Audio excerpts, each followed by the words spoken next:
people that are still. We have one apology from Member Benson, and there's, you said, was the other member running late? No, so she's online, so she's in.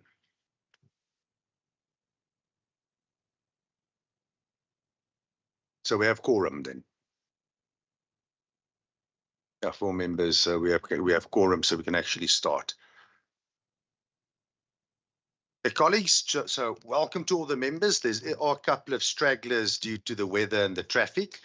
The main purpose of this meeting is going to be to finalize our oversight program. We had a number of very rich contributions. So our biggest challenge is going to be to actually try to fit all of it in and try to do it as much justice to the intent behind all the submissions that were made. There's also a couple of other housekeeping matters that we need to look at. There's the police needs and priorities report to make recommendations on the PNP report to the MEC for police oversight and community safety. I'll give you a chance to maybe just expand on that when we get there. And there's also a number of board nominations that the committee plays a role in, the Western Cape Cultural Commission, the Western Cape Language Committee, and we need to actually advertise for that. We'll deal with it in more detail when we get there. And then also we must not, there's also a couple of minutes, a set of minutes from a housekeeping point of view that we need to approve. But colleagues, I'm going to, we have an apology from Member van Minnen, who's substituted by Member Bosman. I think he might be tied down with Chief Whip duty, so he'll join us shortly. We do have a quorum at the moment.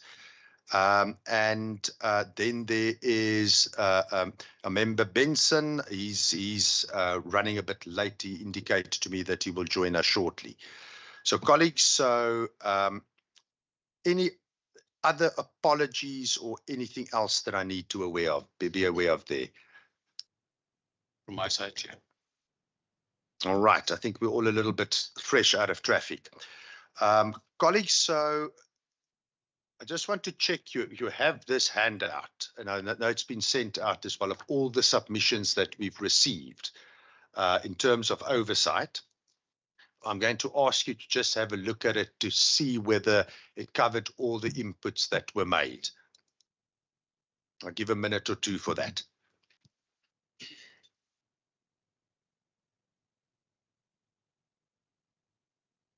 The member of the committee, or is it somebody just Member Barnes, 100%?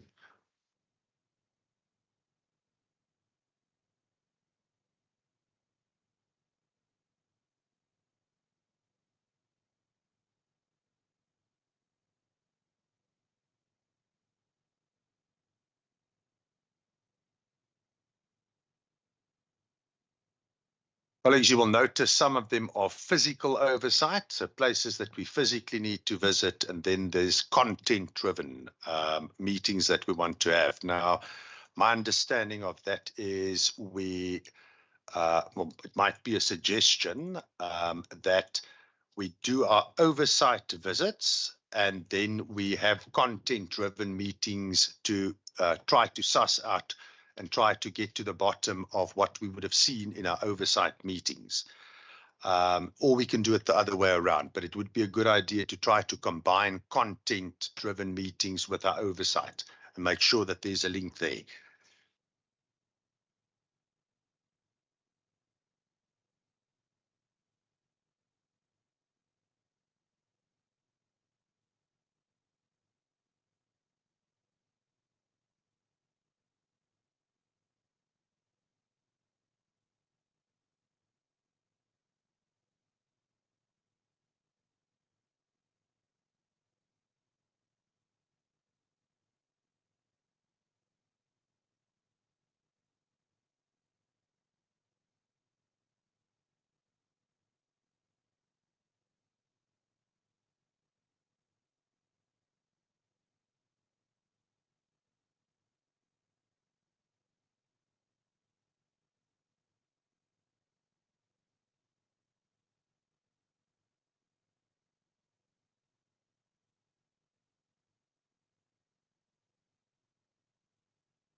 Colleagues, any comments on the document? That is it comprehensive?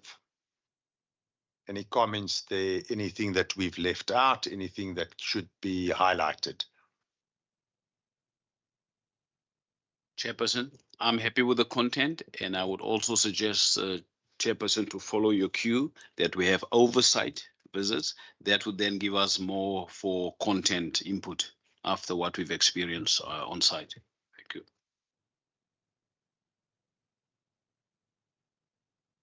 Colleagues, what I suggest is that we, and to guide our thinking, that we first of all look at the dates and the times that where possible oversight meetings should be taking place. What time do we have available in the calendar? If we can get a good idea of that. Once we have a grasp of that, then I'm going to suggest that we look at the key themes. It looks like there's good there's good, call it alignment between what the various members proposed. And we also look at the geographic component. We look at where the oversight visits are being suggested. I think those are sort of three legs we can use to get quite a robust oversight program. If I can ask Mr. Matthews, if you can maybe give us some guidance in terms of the time on the calendar between now and it would be the end of the financial year next year. What type of space do we have available? Thank you, Chair, and good morning to all the members. Chair, the committee obviously has the week 2 slot on a Tuesday, 9 to 12. So that would be our slot, and I think the next one is in 2 weeks' time, which is the 10th of September. Then there are slots available on Wednesdays for oversight visits as well. However, we would have to take guidance from the parliamentary program, because certain cluster C committees would have priority. So if there are no issues with regard to our membership clashes, so if a member, let's just say it's some committee that sits on a, say budget, for example, sits on a Wednesday, just as an example, that would probably affect all the chairpersons. So already you have about 3 or 4 in your committee that would not be able to attend. So our dedicated slot is every second week in week 2. Then any other slots, there would have to be some form of request from you as a chair to the chief whip to request to use that slot, so that when they do have their discussions on programming, then it can be slotted in, or it can say, look, we can't because the members are, there's already a committee that requested it, or there's induction or some program that has all members involved. So we have one that's dedicated to us, and then we have ones where we have to request if there are additional slots. So it's very difficult to just make arrangements, because we don't know if another committee is doing the same as what we are. So we take guidance from programming. So the quicker the request goes in, the easier it probably would be for that to take place and arrangements can be made. In terms of the overall program, I've flighted the updated parliamentary program. So I'll start by the 10th of September, which is our slot here, 9 to 12. There seems to be no activity on September 11th. So that might be a possibility if the request goes in early enough. Then we're looking at a week after that would be social development. The other option that also exists, Chair, is that if chairpersons, especially within the same cluster, are open to discussions with each other, like a bit of a bartering, because most of the times chairpersons are on similar committees, and say, look, because we're going, let's say we want to do a Tuesday and a Wednesday, just as an example, and say, look, can you swap with us? We'll give you the following week. And then, but that would have to be very organized in terms of how the chairpersons liaise with each other and the chief whip, so that things can be approved.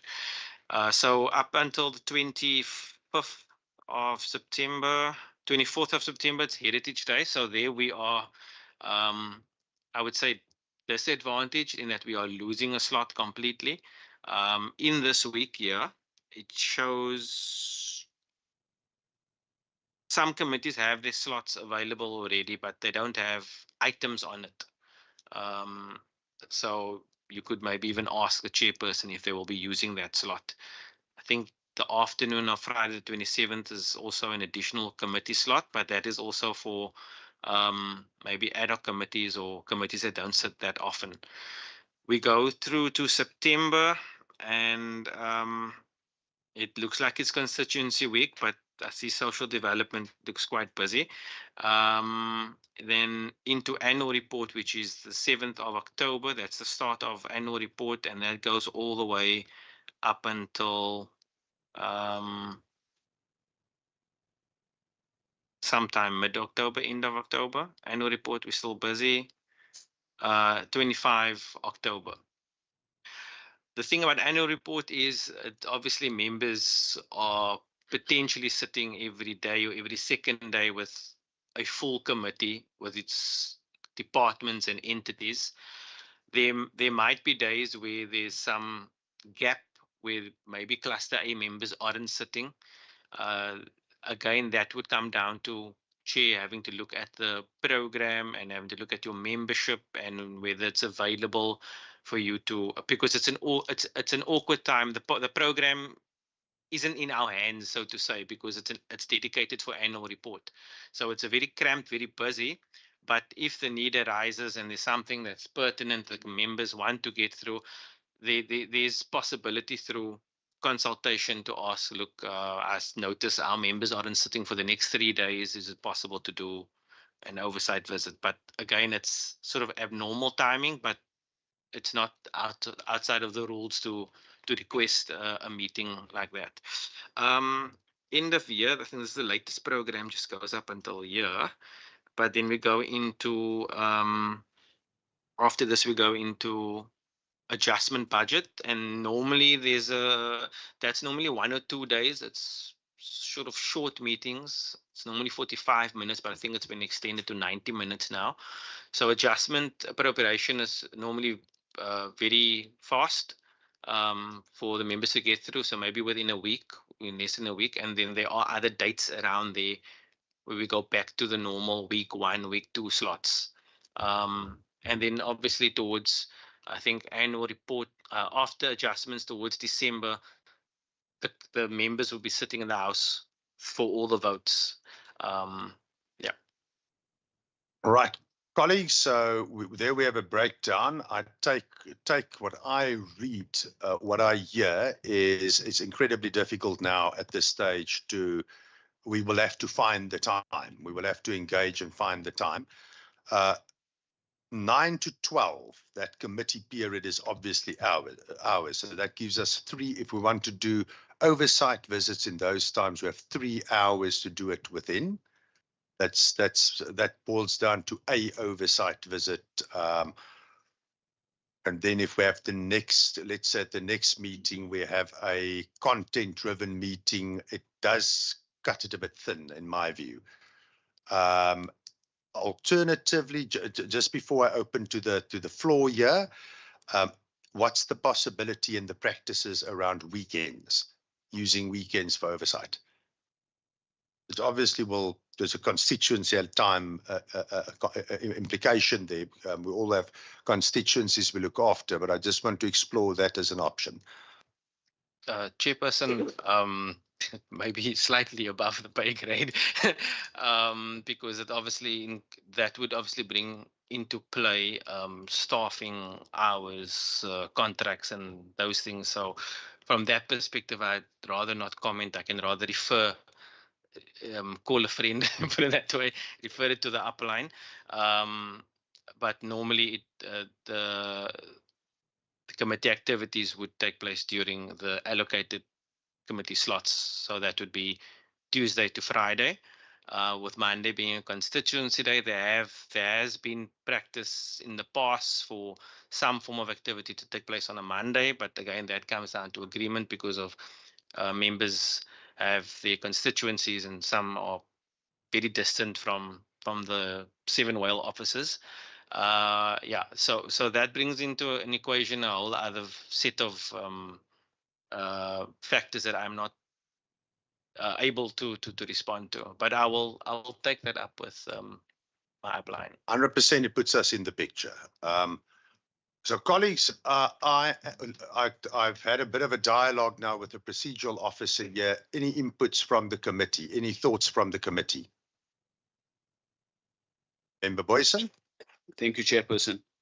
Chairperson, I would agree with Mr. Hendricks in terms of looking at a cluster visits. We've already agreed on such a cluster visit. It is health and social development under the leadership of Member Peter Philander. So we've already packaged that.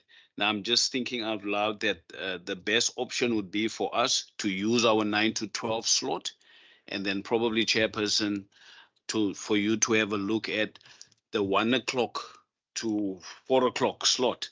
You know, who normally sits on in that slot on Tuesdays, and see then if some of the members of this committee are also part of that slot, and then probably come up with an arrangement for that specific Tuesday. Then we know both standing committees are engaged in the same activity.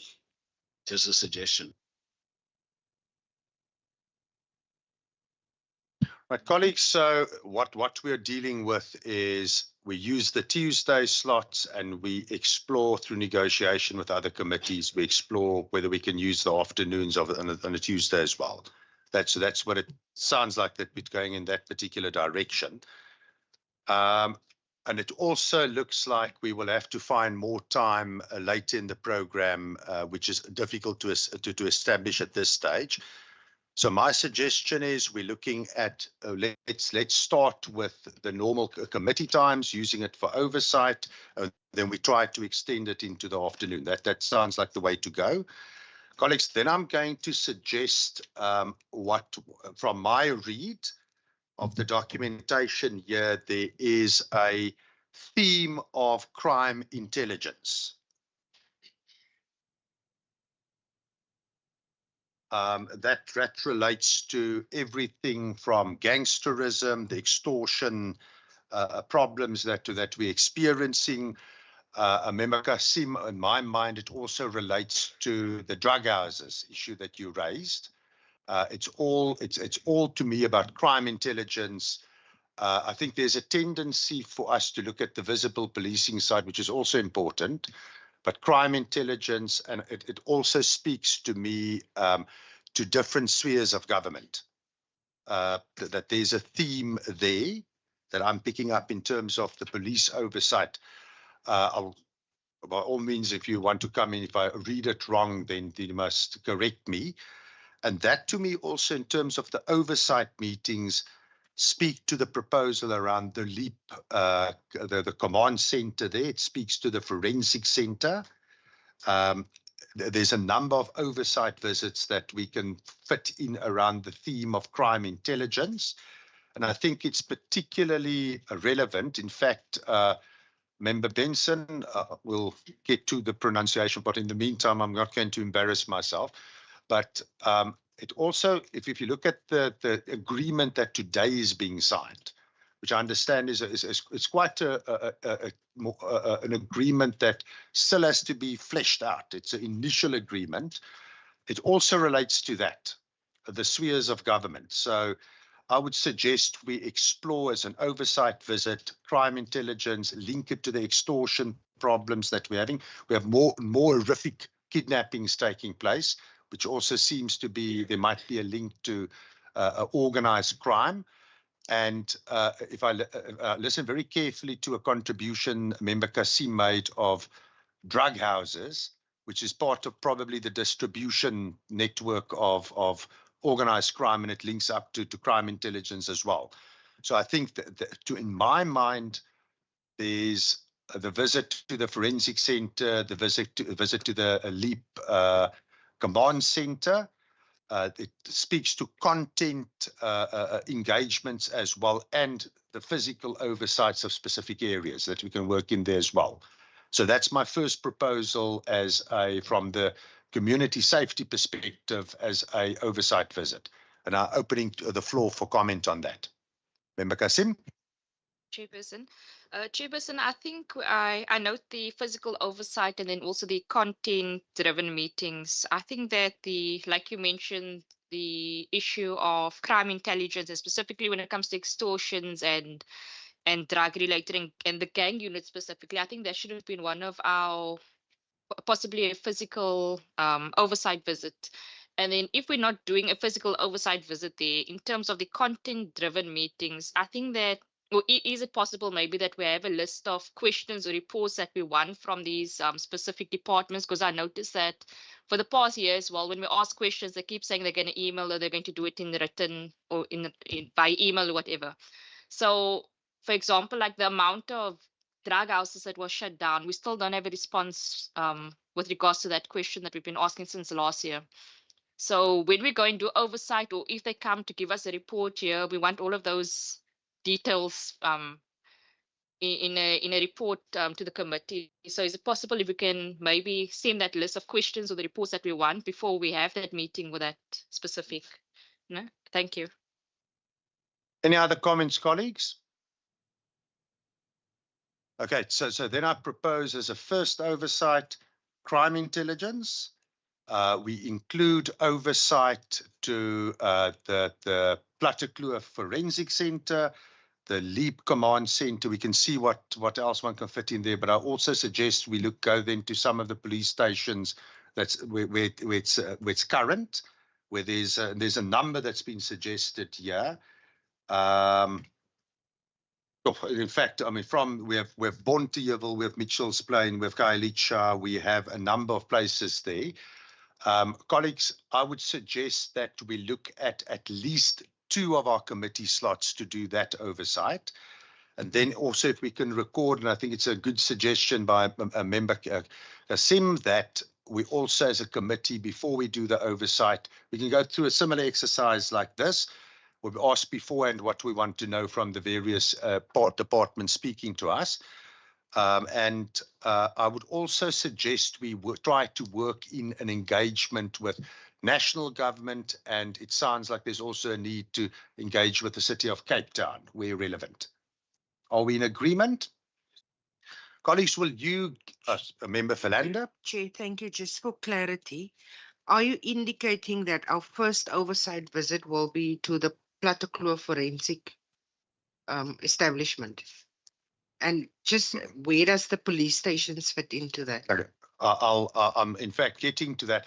We're busy finalizing the theme. We can flush it out now a little bit in a little bit more detail. So my suggestion, listening to what Member Matthews Mr. Matthews proposed here, it is clearly still the morning hours out of traffic. Colleagues, that physically, if we're going to be dealing with crime intelligence, and also given the time constraints, we need to look at the City of Cape Town and the environs. So I would suggest that we first have physical oversight.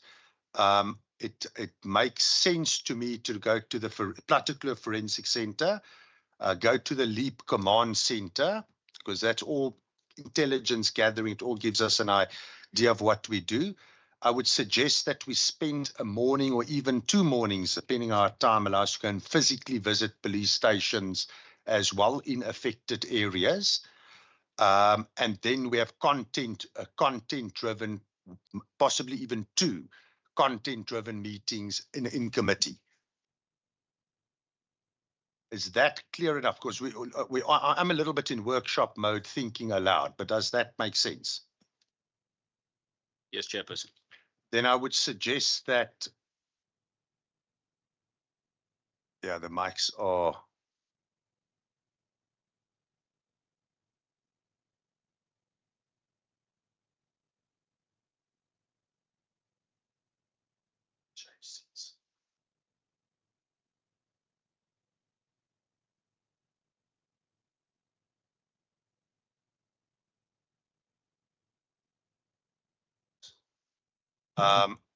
So so our constraint is time.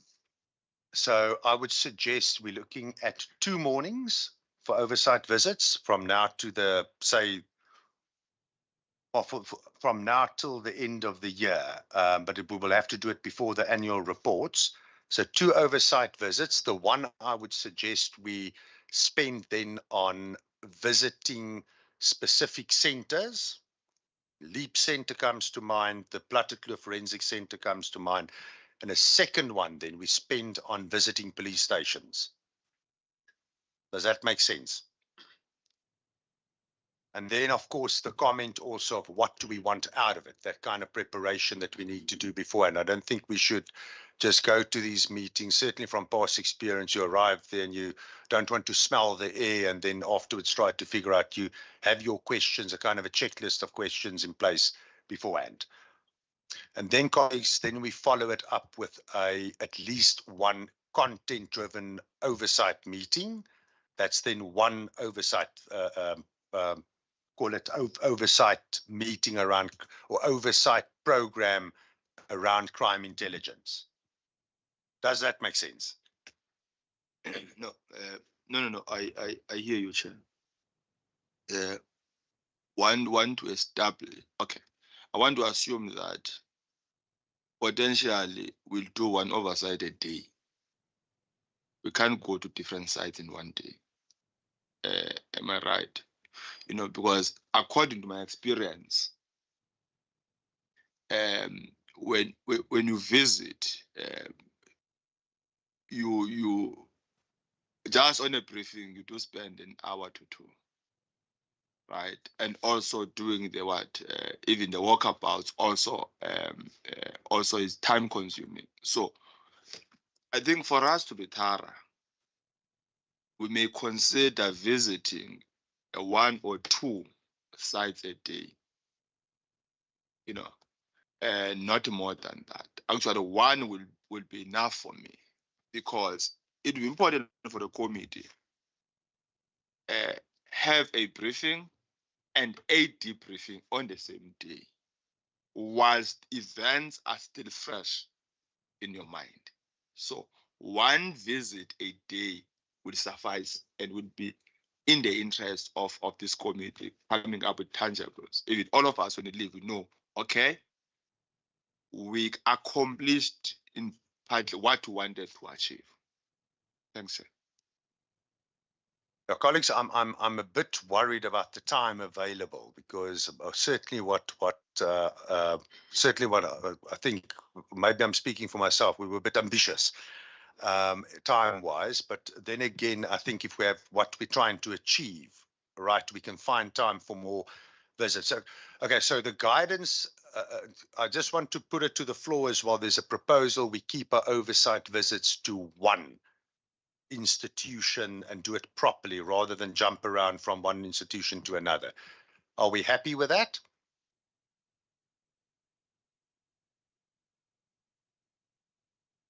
Which means more oversight visits, but I want to say from my side, I would prefer us, we can use our committee slots, but we can fit in on, let's say, some Mondays, or find the time in the slot for more oversights, and we can also do it that way. I think the key thing is crime intelligence, which will lead us to both a content-driven oversight meeting as well as physical oversight meetings that we can expand upon as we go along then. And we do it 1 per morning.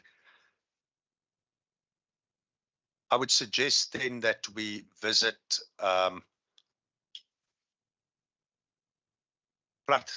we have Plattekloof, we have the Leap Command Center, and we have a number of proposals around police stations that we can work with.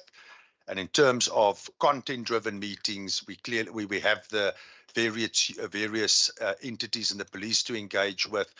And then I suggest also the interaction. We can also work in the interaction. What's the agreement that's being signed? How is it being rolled out? And are there any issues there? The agreement that's been signed this morning. Member Benson and then Member Philander. Plattekloof is a laboratory, you know. I'll assume that perhaps we have been informed about issues of backlog and so on and so on.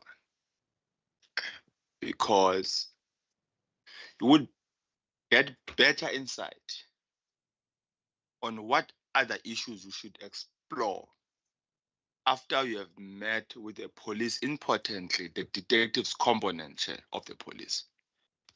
Was in the course of an engagement with them, they would also be able to inform us about the challenges they face, and they may talk to the laboratories, right?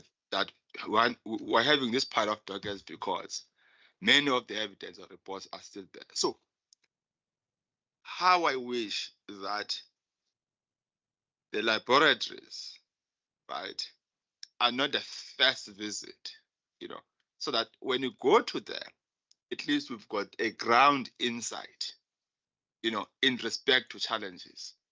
Because when you're from 1 or 2 police stations, I have not doubt my mind, right, that the detective's head will indeed talk to the state of the laboratories, whether it's Plattekloof or is the one near Depth on the R300, if it still exists, and other laboratories.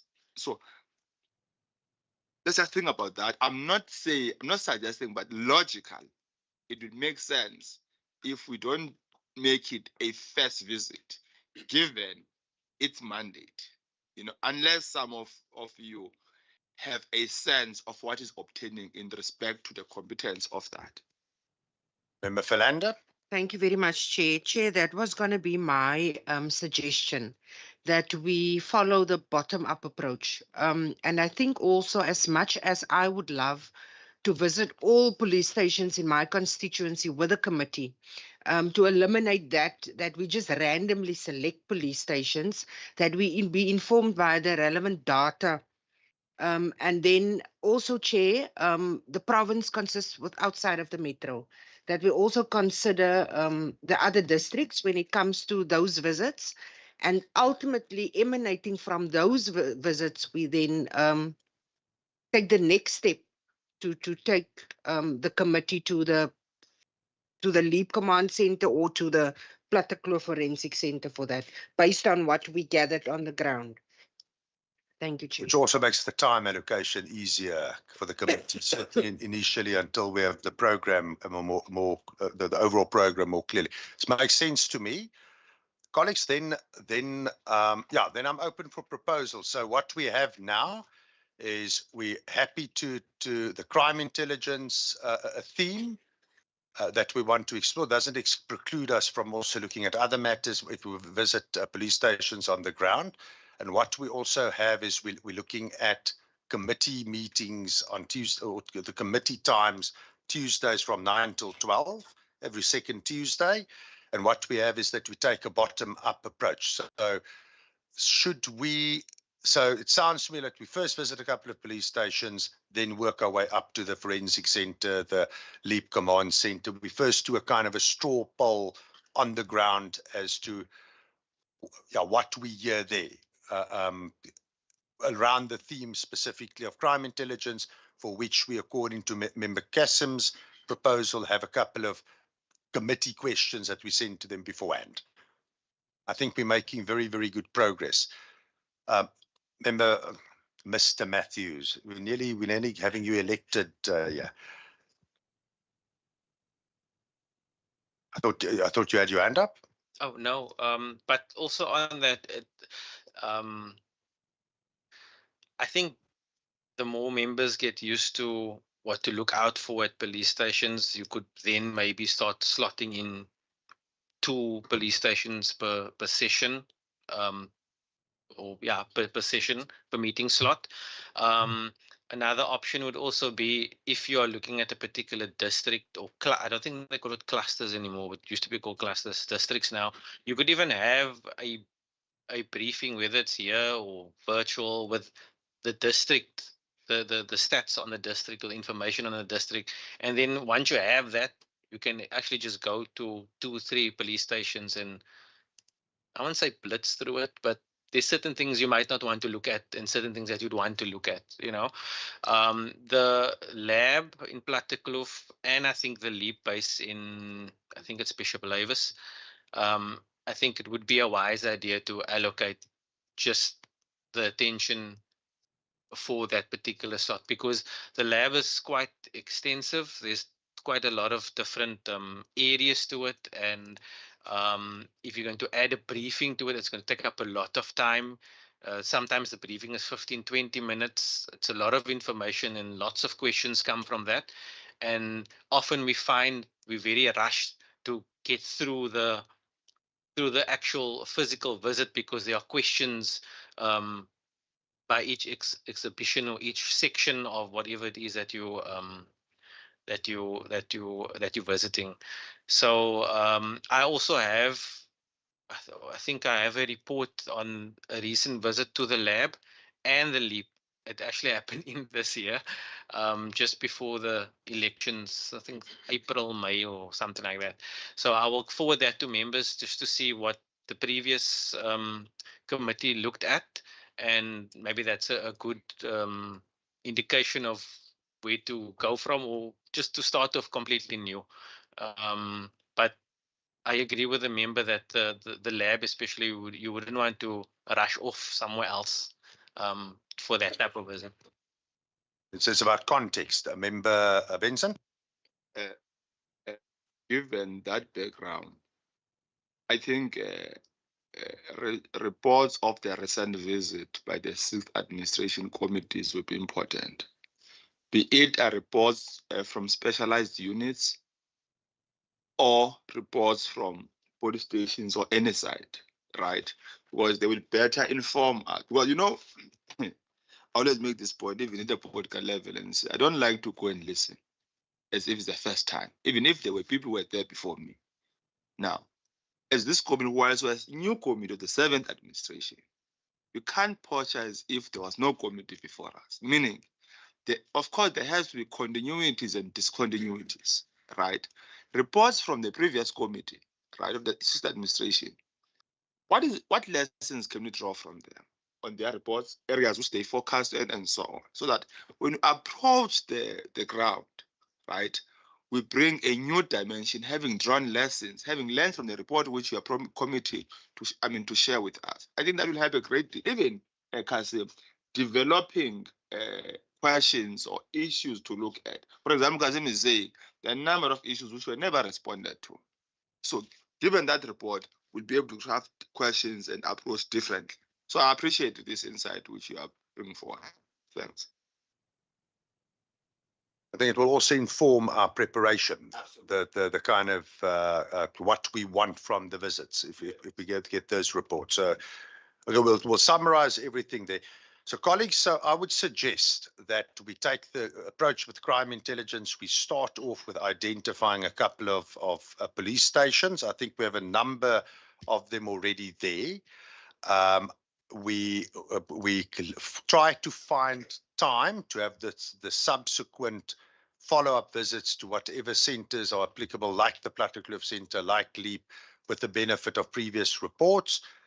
So we kick off with police stations, we look at that, and then we follow it up with our content-driven interactions with the police and the various departments. That seems to be the direction that we are going in. So colleagues, then I would suggest we ask ourselves which police stations should be we're looking at. And also, if I can ask that, keep in mind on also the sport oversight, the cultural affairs oversight that we want to do as well. Keep in mind where that is situated. And then remember, Philando, we also need to come back to the rural component of this, because we don't want to be only Cape Town focused. So suggestions for police stations where particularly gangsterism, where crime intelligence is an issue.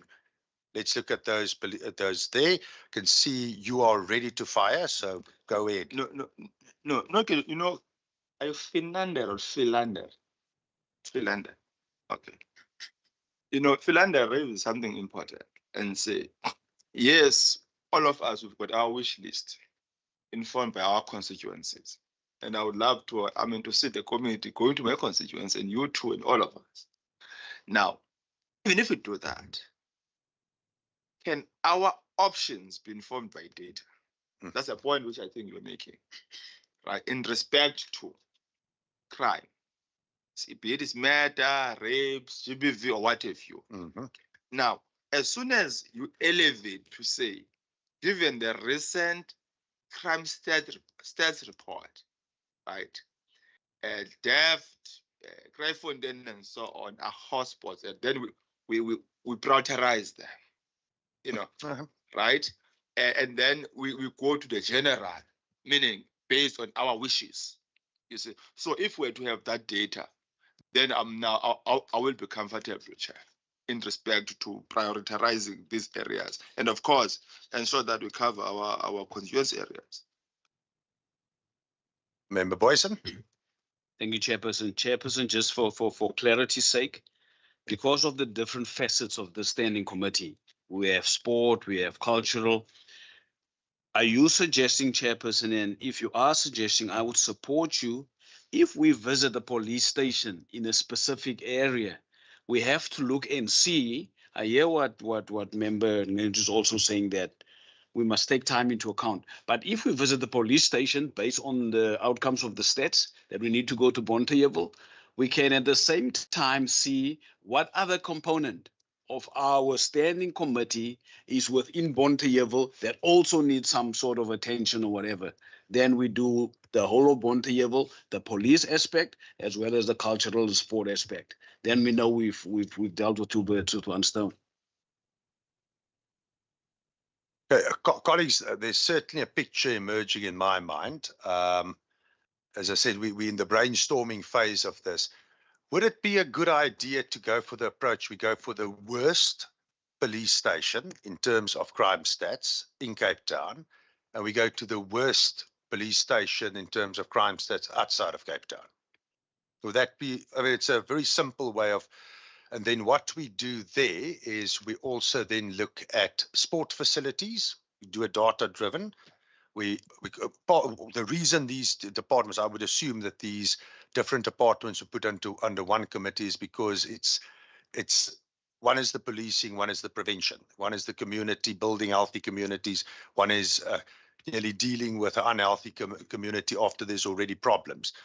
So if we take the approach that we identify the precinct that's the worst in Cape Town, we use data for it. We take the worst one outside of Cape Town, rural one. I would also suggest we do not necessarily, now I'm putting my foot into it. We should not necessarily look at Paarl or Stellenbosch because it's, it's fairly close to the city, but a little bit more rural. I know Member Philander is a proud Paarl individual. Does it make sense? Because I know there's also in those areas there's problems, so I don't want to, but the idea is that for what I'm proposing is we go to a rural community that's really struggling, and we go to an urban community that's really struggling, and we use that for the basis of our, call it, field work. Does that make sense? But I'm making proposals. I'm expecting you to debate it and tell me whether it's a good or bad idea. Yeah. Benson? Of course, we're brainstorming the approach. And I think there is this point which he made. Let's say, for example, we go to the central car to visit a police station. Right. There are resource implications here. We go there for a day for a police. Why when we go, particularly the rural parts, right, we consider covering all our, be it cultural or sports. Maybe we'll spend 2 or so days, but not one day focusing on one portfolio. That's what I would confirm based on what now I'm still thinking about the issues you are raising, right? I don't have the responses yet. I just wanted to support what the point which the member was making. Thanks, sir. Member Philander? Chairperson, I slightly differ from your sentiment in terms of excluding towns like, for example, Paarl or Wellington. I think we must be reliant on what the data shows us, where those crime hotspots are, And that will further inform our engagement with the various establishments that we intend to visit. We've also heard at a previous briefing that crime are now escalating outside of the metro. So I think this data will inform us which towns they are, and for us to further build on that information that we do receive, we should, if it is, for example, Paarl East Police Station, then we should not be deterred because it's Paarl, Drakenstein area that we should not be visiting that specific station. Colleagues, one outside of Cape Town, one inside of Cape Town. That's according to the data. All happiness with that. So let me then summarize. So we will first start in terms of the public, and we'll layer the other work of this committee onto that just now. We will first start with a visit to the worst police station or police precinct inside of Cape Town, and we will do the worst police precinct outside of Cape Town. Then we will follow it up with visiting institutions like the Forensic Lab, with the LEAP Center. We can also then see whether we want to amend it after those initial visits, but the institutions that are meant to provide key services for the police to be successful. And then after that, we do our content-driven meetings where we interrogate with the police and the various departments, where we interrogate what their strategies are, what they're doing about it. And then we will also, in the meantime, we will get the previous committee reports and the relevant data for us to make that decision. You got that? So it's a sensible approach. I would have loved for us to be able to say this police station, but I actually think this is a better, more informed approach. And then Member Philander, I think we can also see the potential for dovetailing there, this approach. We can also see the potential then there with other committees according to your proposal. And we can have a conversation, the two of us. She's the committee chair for social development. So I think that would be very useful. Colleagues, can I then suggest we take a similar approach when it comes to sport and cultural affairs? We take the worst precinct and we take the best precinct. And what we do is we explore what we explore what the facilities are like in those areas, what the sport councils are in those areas. We engage with them. And that's also an initial step to get the conversation going. Does that make sense? Do you want to elaborate or toss that around as well amongst you? That we take the same approach with looking at cultural affairs and sport. The sport component, we take exactly the same approach. I'm happy with that, Chairperson. I don't want to push things through here. We're all busy brainstorming. If you want a moment or so to think about it, it's also good. Member Philander? Thank you, Chair. Let me just mention, I'm from Paarl, but I'm actually assigned to Witzenberg. So, but for me, it's about the substance in the matter. So I know I've made in the previous meeting, I've made mention of the kraal. And I think one also needs to look at the developmental potential that exists. That, for example, is a 4-phase, almost 60 million rand project, which hugely expand the potential in terms of sporting opportunities for that specific community in Paarl East. And also given the history of that specific site where the intended development is taking place, I think that is really a cause for the committee to embark on a visit, perhaps have a briefing by the municipality in terms of, because my question was, does the municipality, if they don't have the financial capacity, do they partner with the province in any way, or who's the stakeholders involved? Because having the site now laying there for how many years, and I mean, the facilities are much needed in that area, given the social circumstances of the community in that side of the town.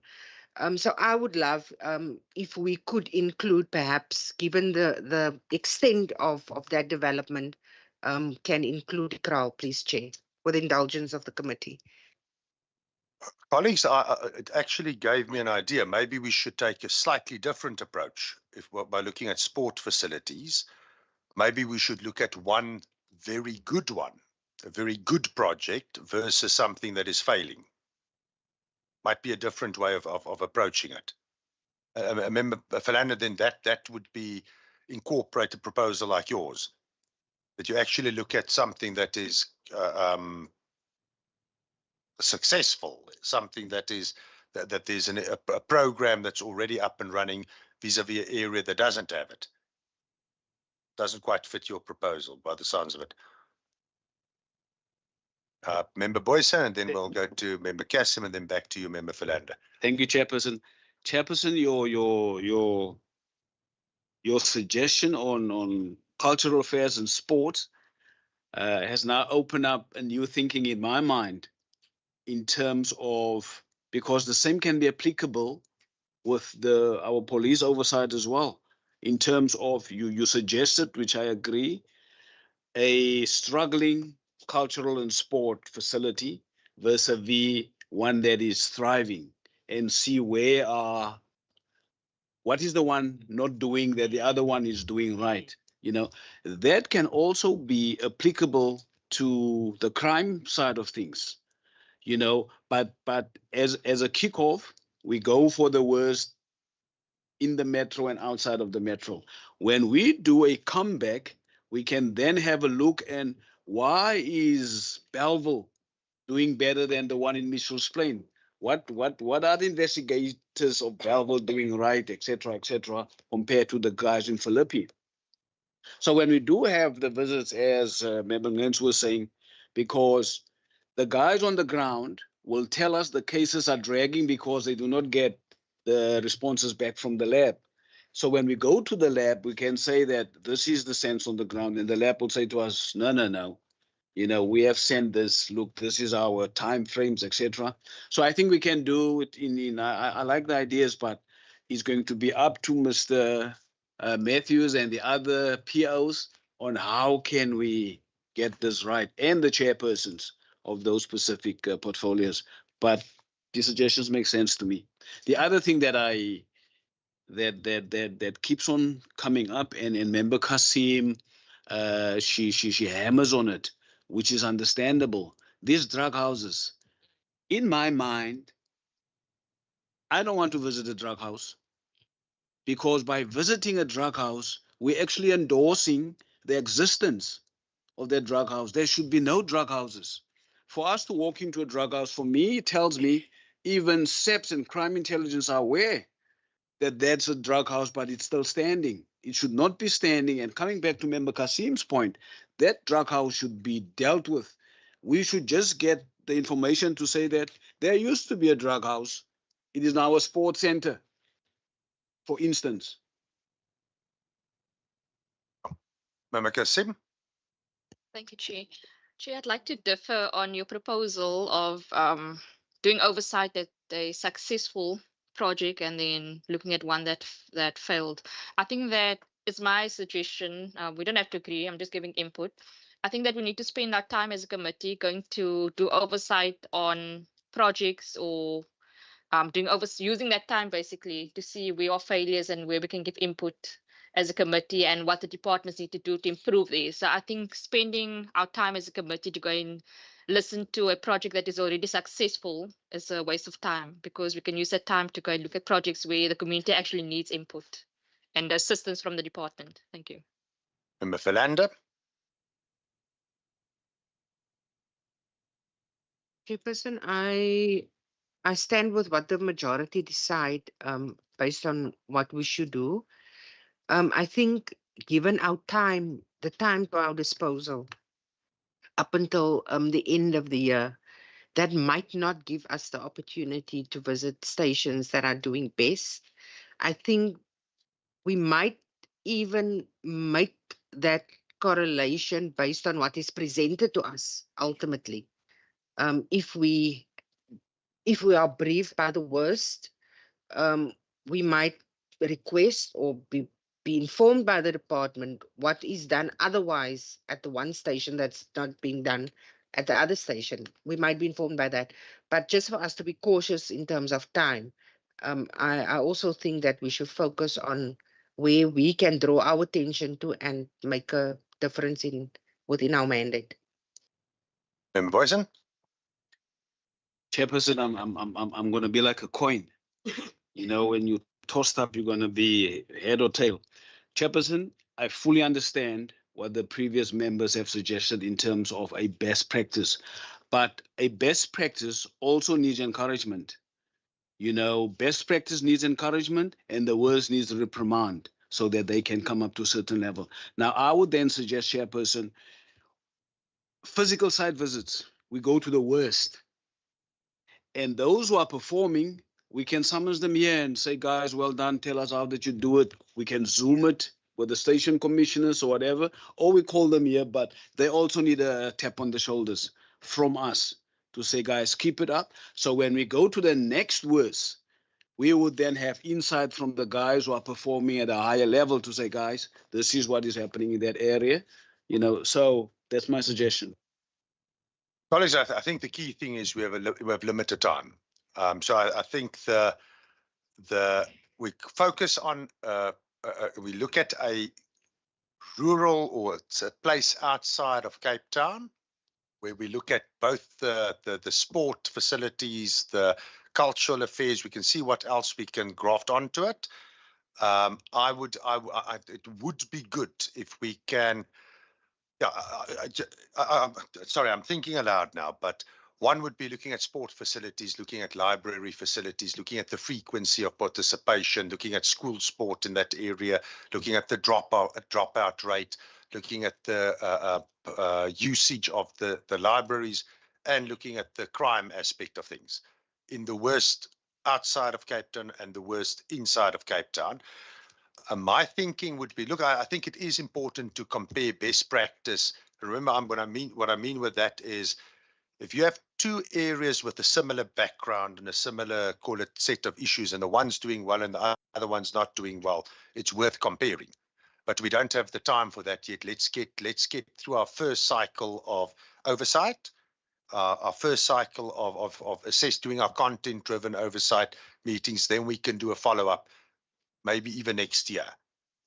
So we can do that comparison. But right now, the suggestion seems to be, let's look at the worst and the worst, inside and outside of Cape Town. All right, and then we prepare a set of questions that are both from the sport and cultural affairs as well as community safety, and we see whether we can combine a visit to a police station with a visit to a, let's call it this local sport council or a local facility. Does that make sense? Yes, Chair. So obviously detail will have to come in a little bit later. We'll have to fill in the detail. It's a bit of homework to be done. And then I would suggest the follow-up content-driven meetings would be around where we meet with the police and the department. It would be around what the content of this latest agreement is, which could be a big step forward between the different spheres of government, that we interrogate that. We look at crime intelligence and how that operates, and we can also work then our physical meetings to the forensics lab, the LEAP command center. We can work it into after we've done the police stations. So we have a way forward. Agreed, Chairperson. I did not confuse you into consensus because that was not my intention. Colleagues, this was a bit of a brainstorming exercise. It looks like we found a way. Then the next step would be to put dates and a concrete proposal in terms of dates and places, and using the crime statistics. And I would also, I was about to ask, I need suggestions there at what statistics and what we should use as a benchmark to determine those precincts that we want to visit. Makasim, I saw you and let me come down the road like this. Sorry, Chairperson. I was actually going to give my last input on the cultural affairs and sports oversight, but if you want to do the police oversight first, I'll wait. It's okay. Okay. We'll get there just now.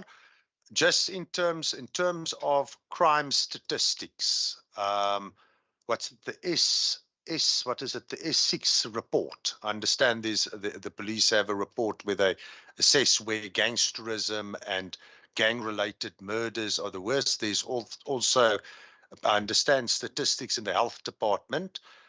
Member Philander, I don't know whether you from your side can also be of assistance in terms of what indicators we can use to identify those two precincts or two areas.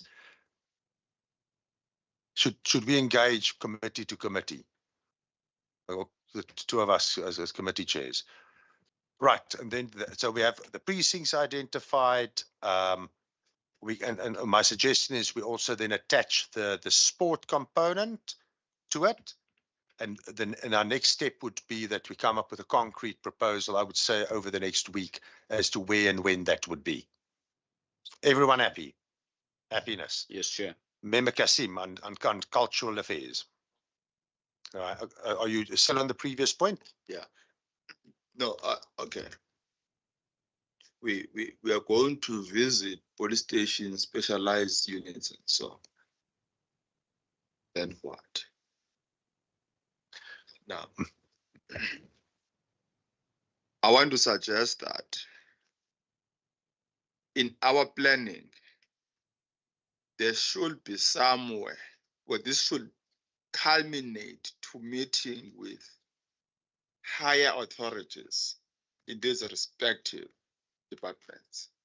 For instance, after having visited this X number of police stations and specialized units, including those in the jurisdiction of the city, we must be able to say this will culminate to us meeting with the provincial commissioner and his executive, right? And this work will better inform issues we should engage with him, including meeting either with Roberts or with JP Smith in the city of Cape Town in respect to what is obtaining from the city of Cape Town related matters.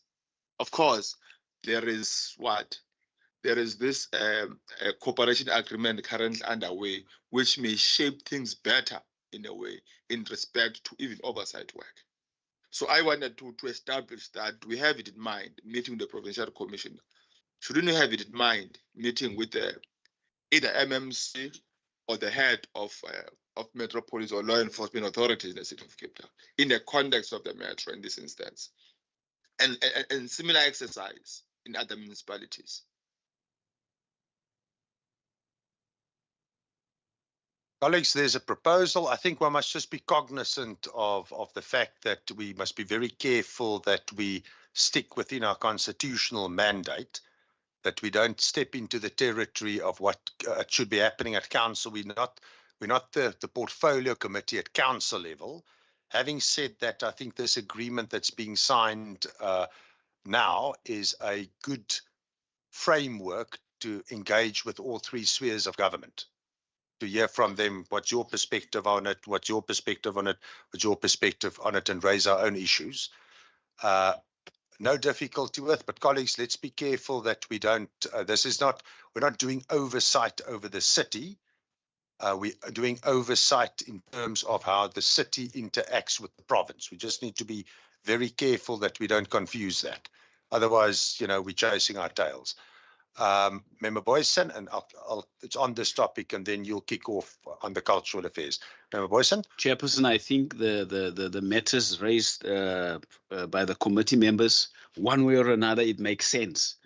Now, I just want to come back to the issue raised by Member Ngenso, is that the time will come where we will be in a position to make such a decision, because by then we would have the data, what the sixth administration have picked up. When we go there, we will see whether there has been any progress or not. And then with the latest spec, sometime next year, we would then, as you suggest, we would then be in a position to say that we can now, conflate the issues because we are all on the same page. And then we take it from there. But the time will come for that. Colleagues, maybe, and then we really are going to go to Member Kasim. Also keep in mind this committee makes recommendations and can propose resolutions. So that's part of what we do. And I would, in my mind, if we come up with a couple of really groundbreaking, value-adding resolutions from the committee, then we will know we're on the right track. Right. So I think we've covered crime and sport in terms of oversight, or the approach we're going to take and how we're going to get there. Cultural affairs. Remember, Kasim? Chairperson, Wasim, I think I might have missed the cut-off date for you for the input for possible oversights, because I was really hoping to give input or to give my suggestion to go and do oversight at possible abandoned sports facilities in different communities across the province. And then I also see that we are visiting Mitchell's Plain as one of the oversight visits. Sorry. So just remember, those are proposals at this stage. We now have Yeah. to look at the data as we've discussed just now. Yes, that's fine. And then if we do end up going to Mitchell's Plain as part of that oversight visit, is it possible to go and visit the abandoned sports facility in Mitchell's Plain? Because there's a beautiful facility that was built, millions of rands was spent on that specific project. There's lots of videos of it circulating as well. If you check in the inside, it's abandoned. Gangsters are breaking into it. Drug addicts are smoking inside. But in the inside is brand new gym equipment, pool tables and everything. So maybe we can do oversight there as well. And just to check what's going to happen to that building from here. Thanks. Is it possible to put your proposal out? I mean, it's after the time, but given the approach that we've agreed to, just send the ideas through. Colleagues, can I suggest then, if we go for the worst inside the city and worst outside of the city, we also incorporate looking at, we try to incorporate, we're going to have limited time, but we try to incorporate looking at, and I think that's the point you made as well, facilities and the usage of facilities. I suspect what you are pointing out there, I don't think it's unique to that area. I think there's a couple of instances like that. It's a real problem. In fact, this weekend, I had a very similar problem out in my constituency as well. But send the specific proposal, but the thought of abandoned facilities we incorporate in our approach. Colleagues, in terms of heritage, now this is... There is an issue, for example, which I raised, though you could not conclude. And you shot it down. I think to say you shot it down is a harsh word. To say we do not have competence, to interfacing or doing oversight with municipalities or the city of Cape Town. I hear to make it. Am I correct to say that I hear you making that point? Because where I stand, law enforcement authorities, right, should appear before oversight committees, by invitation, even of this one, then if for me our oversight is reduced to the police, then it's narrow,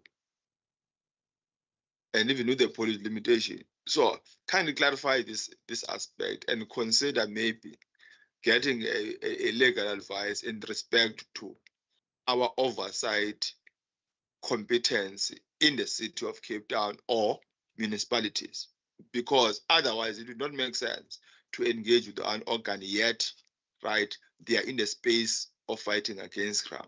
One proposal we made, for example, to say we may need to interface with all municipalities, particularly components, responsible for safety, components responsible for sports, etc. So that would ensure that there is coherence and we have deeper understanding of what is obtaining from what from municipality. For instance, at the level of sports grounds are at the competence of municipalities. If you are saying that we have no competence over the city of Cape Town's law enforcement authorities, meaning that we're not going to do any visit to sports grounds facilities because they're at the competence of municipalities. So I think we ought to clarify the particular aspect. Thanks. I'm not for a moment saying that oh no, we only stick to what we see in the corridors in the bill. Not at all. In fact, when I made the point there, there's currently, from what I understand, the very call it agreement that's being signed this morning that you on Friday, but that's that's the meeting that's taking place and being signed on Friday. That, from what I understand, it's meant to bring 3 levels of government together. That alone gives us the opportunity to engage with the various components at various levels of government. The only point I'm making is let's be careful that we don't do what a portfolio committee should be doing in Cape Town, or on a national matter, what the National Parliament Portfolio Committee, we must keep it within the ambit of what the province is doing. And that, so think about it like this. It's not our job to deal with accounts problems of the city of Cape Town, for example.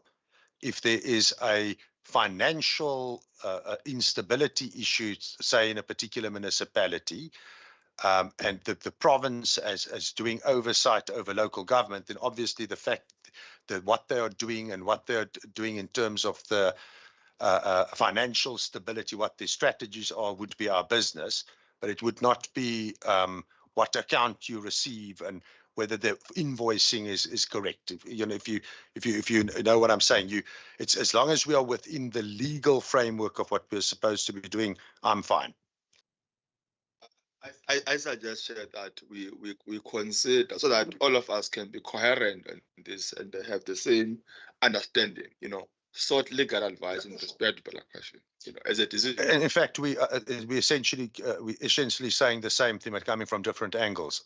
My concern is that we keep it within the legal constitutional ambit, and if you and it sounds like you are suggesting we check the legal advice around that, then we're on the same page. Member Boyson? Chairperson, there are pros and cons for both your suggestion and Member Ngensu's suggestion, and I wanna because I agree with your sentiments, Chairperson, where it's easy to step on toes. I'm coming from local government, and we were always, our hair always got raised when all of a sudden we see province, in our jurisdiction, and we wonder where, etc. And then there's the standoff that we're going to resist as local government.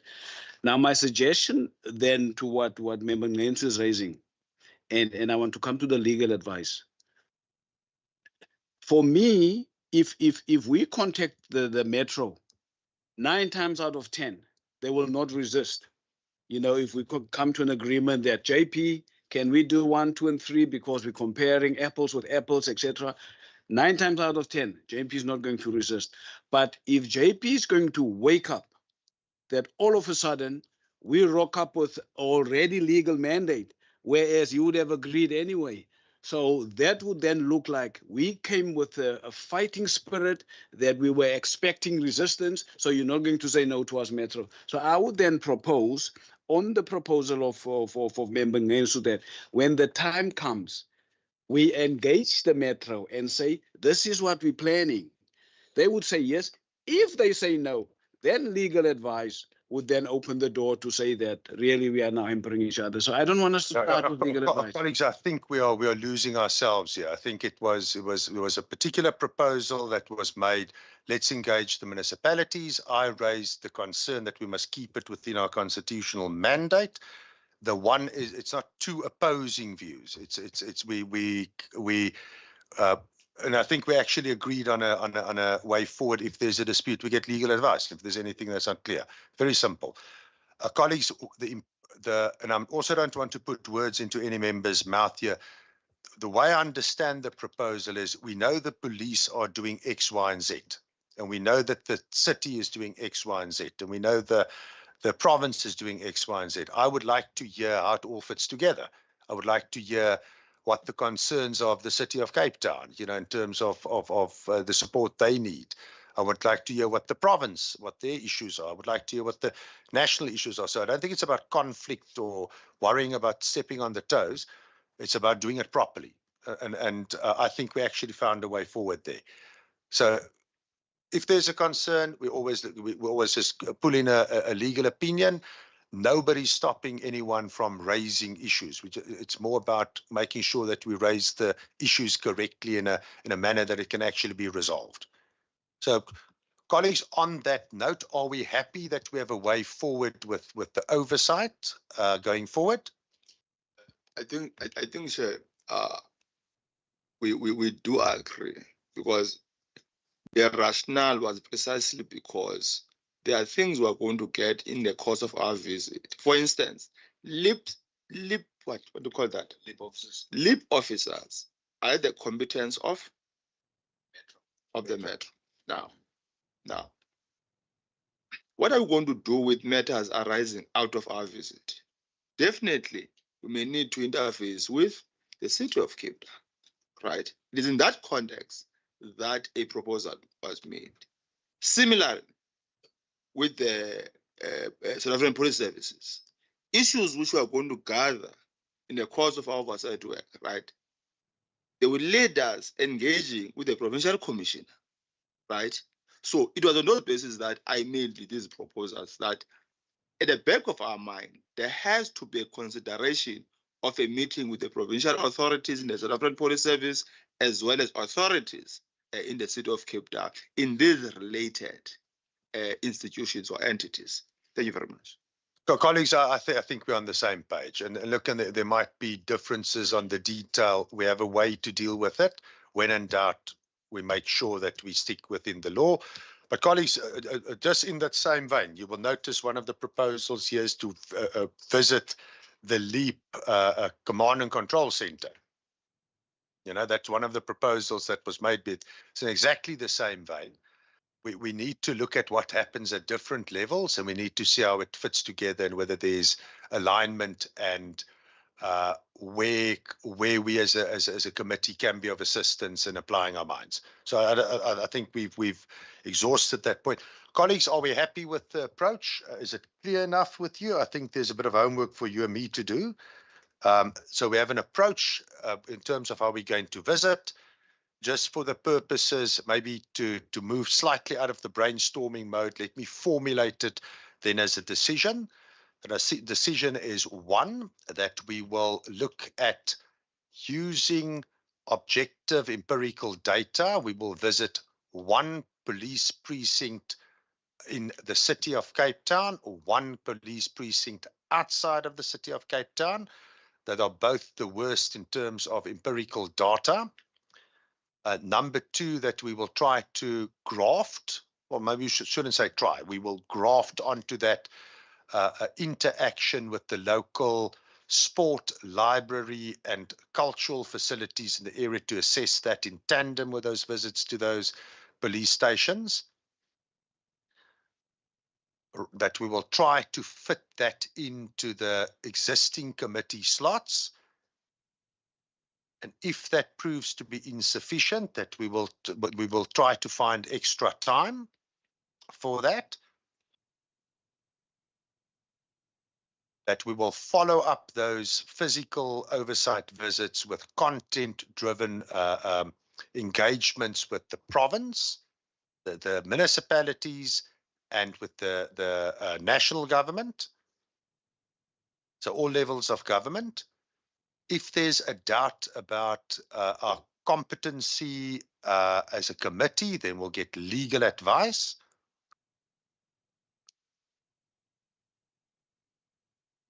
And that, yes, before I forget, we will also draft a checklist of questions from the committee side before we go on these oversight visits. Did I miss anything that the committee agreed on?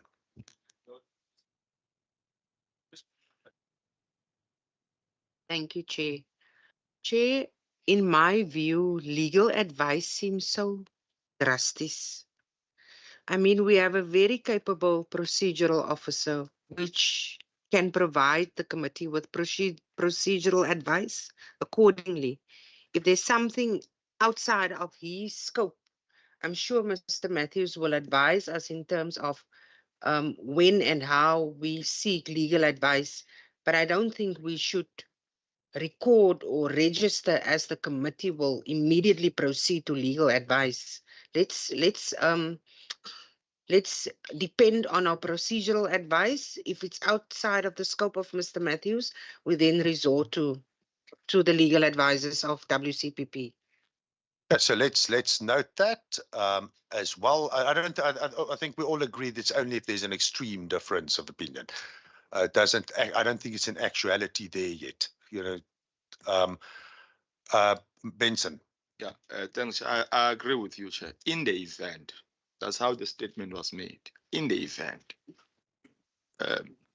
Now, no. Just one detail which I want to amend in your summary with respect to visit. We're saying we shall visit one police station, the metro, etc., etc. In the context of the metro, given that is a metro and the state of the metro today, I don't think we should even say one. Whilst we may not give the number now, the figure now, but it can't be one police station we visit in the metro in this instance. We may in other areas, but not in the metro. Even if you look at the crime rate, right, is high in the metro. Actually, about 5 police stations or close to 10 are from the metro. It could be one outside the metro, and that would be Pal East, right? So we may need to review the figure, or we may need to review it at the court when we operationalize this decision. That's the only aspect which I wanted to engage. Remember, you will recall the real issue here is the time constraint, and this is why I use that. But let's add in part of the suggestion, if more time can be found in the oversight program, we will extend the number of visits to police precincts. That should incorporate your proposal. Right, we're in agreement. Going, gone. That's I felt like an auction there. Right, and I just want to check with the procedural office. You have enough to work with from your side? Yes, Chairperson. Right, colleagues, and thank you very much, because this was a little bit unusual as a committee, in the sense that it was a bit of a brainstorm. So if we can go, so we've dealt with the oversight component. Right, then that will also mean our business plan and our budget, all of that will emanate from that. Then the next item on the agenda, this is a couple of housekeeping issues, but nevertheless are important. If the procedural office can just take me through it, it's you that pointed it out to me. It's the board. There's board nominations that we have to deal with. There's some of the boards that we're involved with. The terms are coming to an end, and we don't want to be caught with our pants down in that regard. There's the policing needs and priorities report. There's the Western Cape Ombudsman. There's the SAPS annual report, and the Western Cape Liquor Authority Governing Board. All of those issues that we need to also just deal with. So the procedural office can just maybe give us background. Thank you, Chairperson. Let me start with the DCAS component first. The committee is responsible for shortlisting all 3 entities, the board memberships for all 3 entities. This was on one of the slides last week when the department presented their APP. Heritage Western Cape, I think the new membership is only, or the new term of office only begins sometime 2026 or late 2025. But there are more urgent matters, in the sense that this morning I actually received correspondence regarding the Western Cape Language Committee. Their term of office ends in January 2025, and then the Cultural Commission, we're still waiting for that request from Minister Mackenzie. That their term of office expires February 2025. So I'm glad the department or the ministry sent it so early, because these dates of expiration are quite close towards the start of the year, and it's going to follow members being in the house for the votes, and then the recess, and then whenever we reopen in January, and SOPA. So we'll probably have to start before SOPA, or sorry, the POA now, Premier's opening address. So these processes very quickly. The slide that was one of the two slides that were in the department's presentation gives it in quite detail in terms of how these boards are constituted and what the committee needs to look at.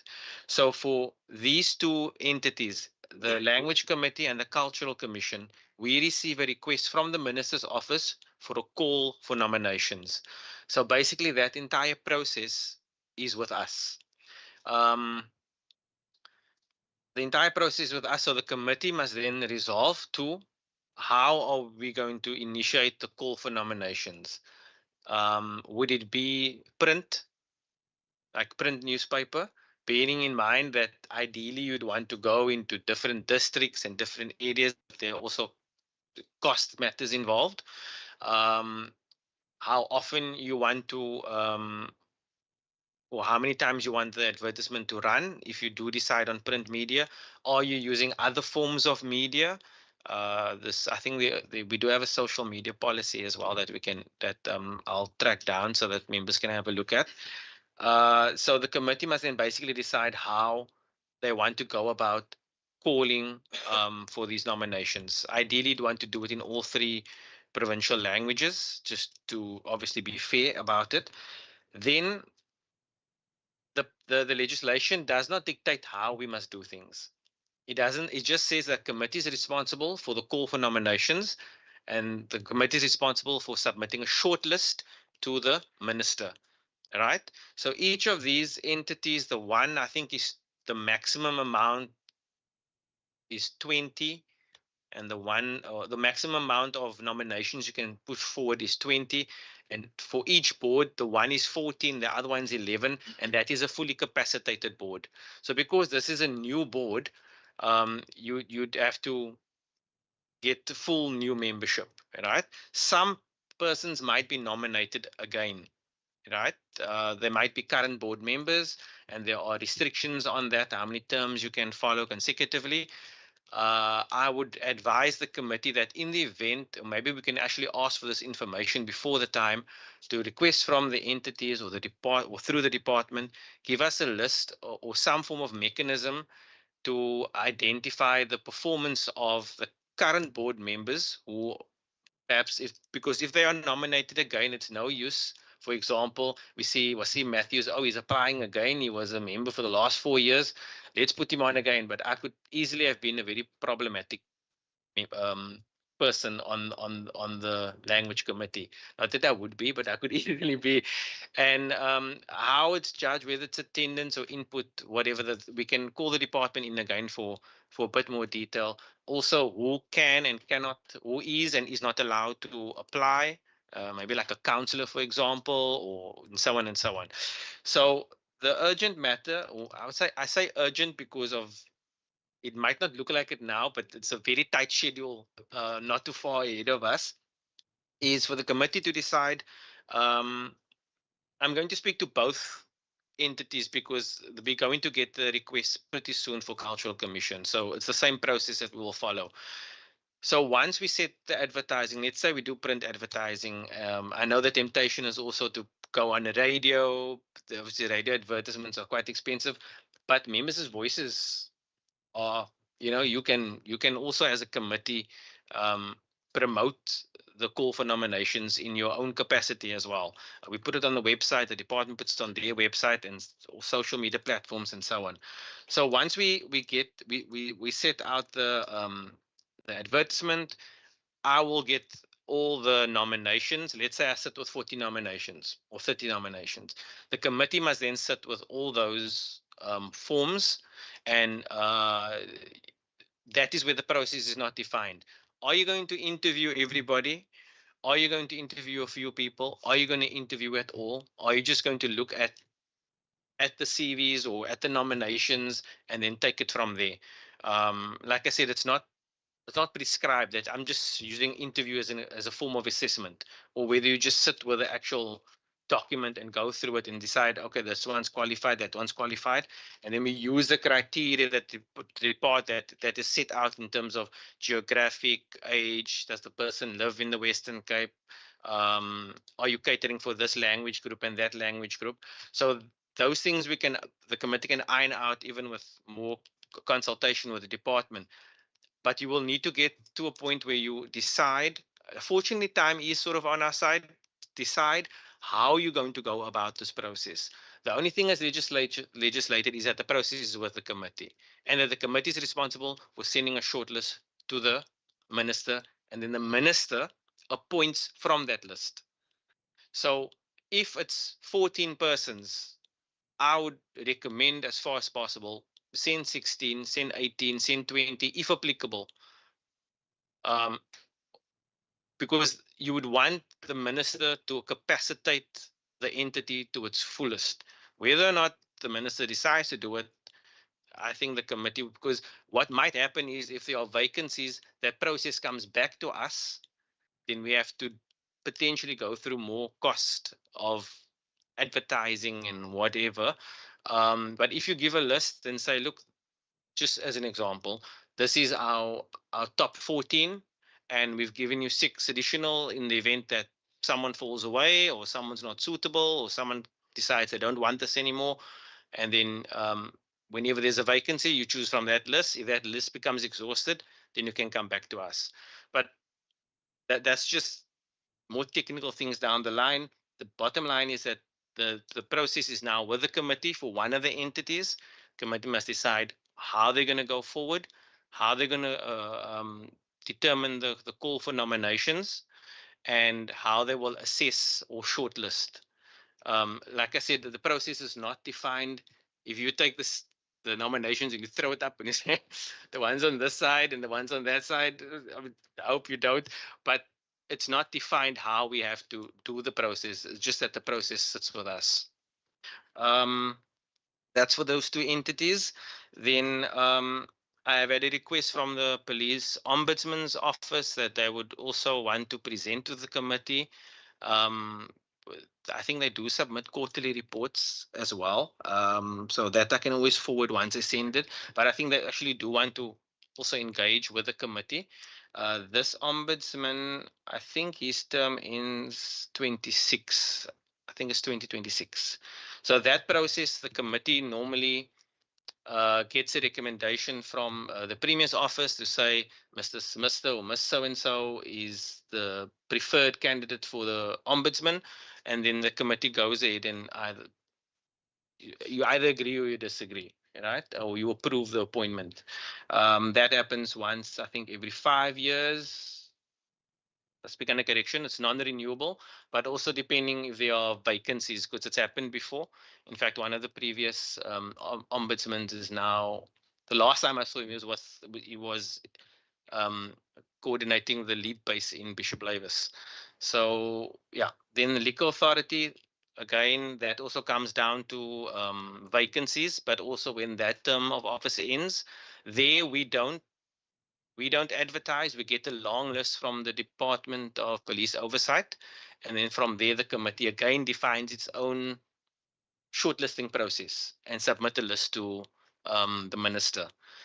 And then, sorry for the mouthful, but then the policing needs and priorities report.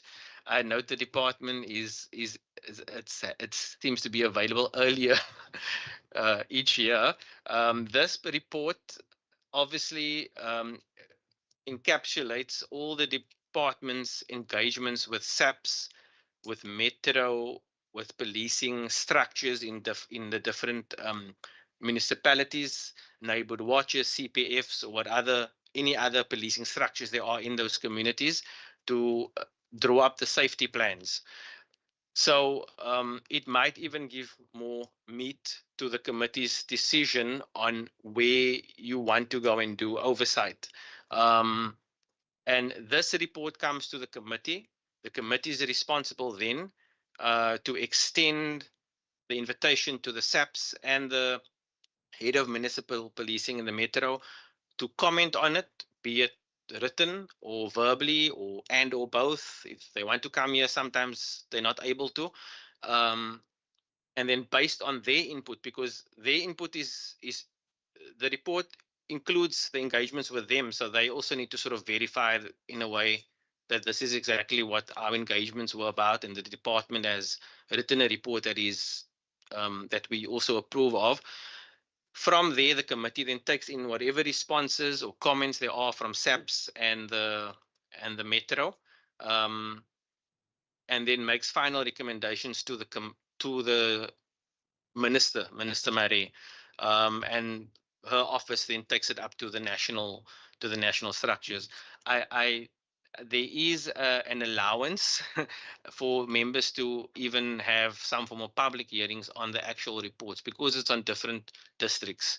It's just something that the members should be aware of, and looking at the PNP, it might be a basis from which to build the committee's, I would say, thematic approach towards the oversight. It might give a more broader perspective on, in these municipalities, these are the high crime rate areas, and these are murder rates are high here, but in this municipality, it's also high crime rates, but it tends to be more residential or business robberies, burglaries, and so on, simply because each area, even the high crime areas in the metro, each have different challenges. One area might have a train station, a railway station that causes more, that is an area for trouble and conflict, where another area doesn't have that, but then they've got some other element that's creating the criminal activity. So from that, just to recap, it's the entities from DCAS. One is sitting with us now, one is pending. The legal authority, we could expect it at any time, as well as the time is when the term of office expires. The ombudsman has indicated also that they would like to engage with the committee. Offices are right there in St. George's Mall, so you can even go there to them if you want. And then, of course, the PNP report, which ideally the committee should try to finish before the financial year end.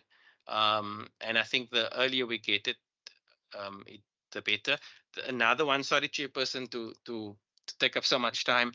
The SAPs have indicated, say offline with me, that it's very difficult in our window for them to report on the provincial annual report. It's very tight. They could make it probably towards the end of November, December, but we've had experiences before. It was so tight where we sat with photocopied, not the glossy annual report, the actual printed one, because it's just obviously their processes are also dependent on what national says. They might be ready, but they might be told you can't present just yet, just whatever. So it's very, very tight, but it is a possibility towards the end of the year. Yeah.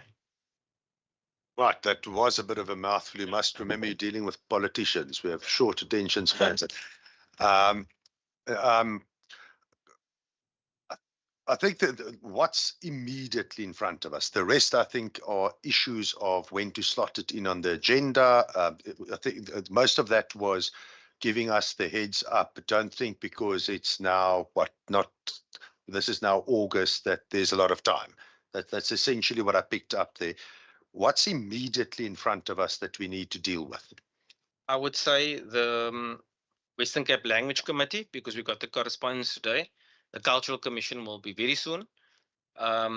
Even if the committee just on your own, you just think about how you want to go about this process. You don't have to have a meeting to discuss it. It can just be a decision that you make in a 5-minute meeting. Colleagues, any thoughts on the inputs?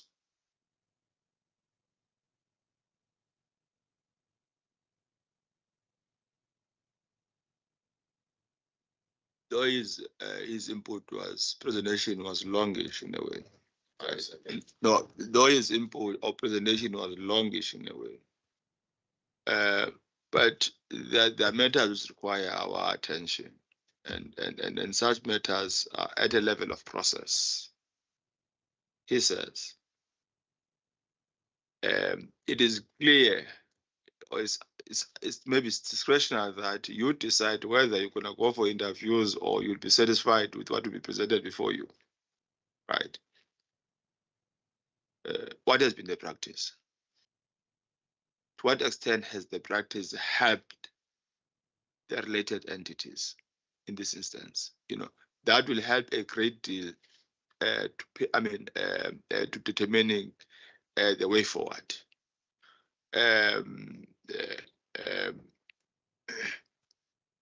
Were there no systems of performance? If there were, we ought to get that report to better inform us. If they do not exist, they never existed. Why now? But it does not mean maybe it was right. And think, therefore, are we going to have sufficient time to establish to formulate such systems? So that will help a great deal. Based on my experience, I've been thinking of entities broadly, for board members where there are interviews. As far as I know, I think it's the NYDA, I think it's ESCOM, other entities, right? It's just submission of your CV and so on, as long as those who are responsible are satisfied with the individuals and based on what they produced, and of course pending the outcomes of the vetting report. So I'll propose, instead of don't have time and I'm not sure about the capacity, we introduce issues of interviews and so on. I'm just concerned about that last bit. I think we should just develop, though. We do need systems wherever we are found. Fair. I don't see any other hands. Can I suggest that we ask, and colleagues, my proposal would be that we need the following. One, what was the past practice? What happened before? I think by the looks of it, most of us are quite new here. So what happened before? How was it done in terms of the advertisement, in terms of the interviewing, in terms of the criteria used, information in that regard? Then secondly, I think we also need to be all fully briefed as to what these entities actually, what are these entities and what were their role within this entity. I think it's easy for us to individually research it, but it would be good if there's some kind of if we get background information. It might be covered in terms of past process, giving us information in terms of the past process that was followed, but I would like to know what was the past practice, towards what are we interviewing, and then also you mentioned budgetary constraints. I would like to know what the budgetary constraints are, because if there's a lack of money, then one can say put it in a newspaper. If there's a bit of if there's the budget to really advertise this, then one should also know about it. I don't know whether that's a fair question to ask for you, but that's the kind of information that one would want to know. It should be up. So the key thing is past practice. We need to know more about what the past practice was. We need to know more about what are we interviewing towards? What's the job that entailed? Then you mention it as well. If there were any performance assessments done, how it worked, and what it was. So those are three things. And I would also suggest then, once we have that we can even cover this maybe in a virtual meeting if we have to as a committee, that we take it then bring it back to the committee there. To me, there's a couple of things that are quite obvious. It needs to be advertised in all the official languages of the province, and yes, and we want to throw the net as wide as possible to get the best possible people for it. Yeah, we can cover that. Once we have that information, we bring it back to the committee, and I suggest we do it with that same approach with every entity that we need to deal with. Colleagues, happiness with that approach? Get the info, bring it back to the committee. Confirmed, Chair. Member Boyson? No, I concur, Chair. Right. Now, what else is there on the agenda? Did we cover all the? You gave us the heads up. That's but the most immediate matter that we're dealing with. The others we will need to work into. I would also then suggest that we agree that all these items are worked in this year still. We work it into our committee program. That to me would be the other decision that I propose to the committee. I see galloping consensus. Then the last item, and you must advise me whether I'm missing anything, then the minutes of the meetings that we did, of our previous meetings, that we also just need to approve.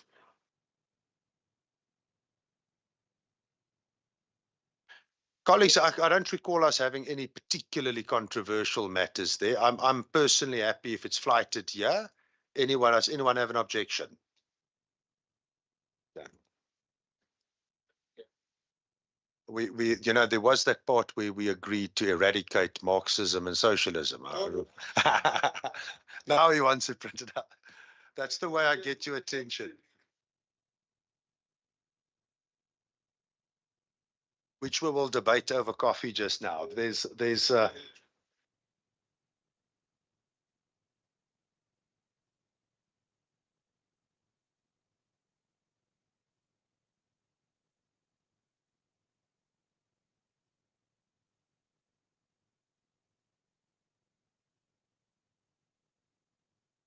colleagues, that was for the very first committee meeting. Let me just for the minutes for this meeting, we just get the date there again, 4th of July.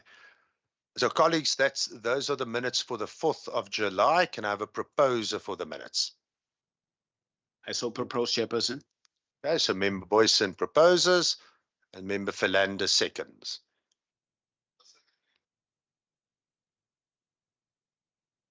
No, you clearly didn't hear what I said. Right, let's go to the next meeting. 13th of August. You'll recall that was the presentation by the departments, and when we agreed on this approach to solicit inputs and then have this meeting.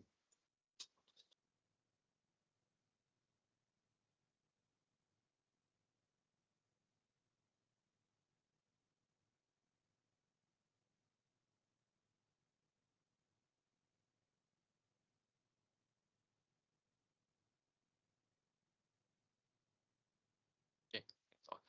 I'm not sure how members want the minutes to be done, if it should be in extensive detail or if it should just capture some of the key things and the recommendations in the resolutions.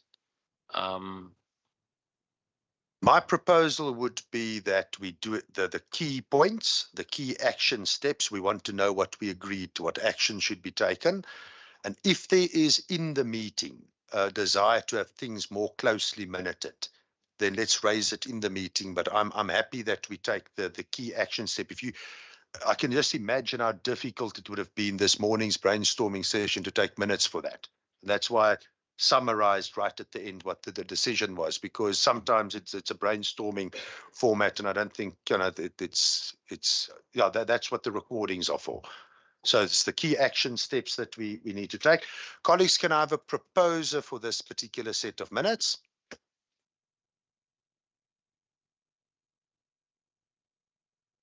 Okay, a proposer, Member Quince. I have to try.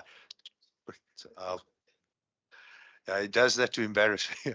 And then a seconder, Member Boyson. Right. And then the issue you raised about the format.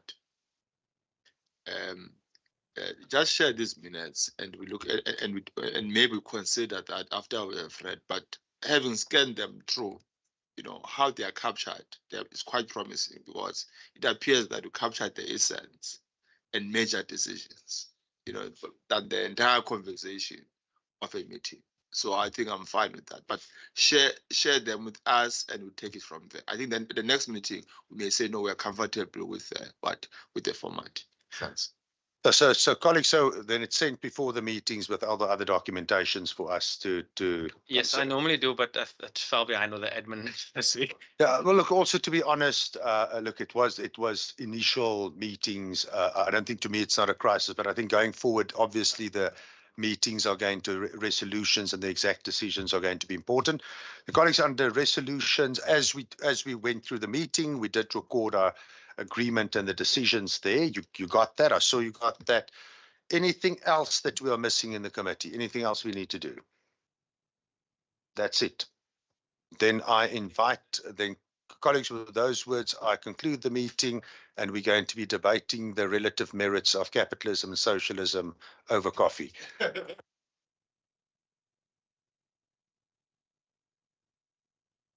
Thank you.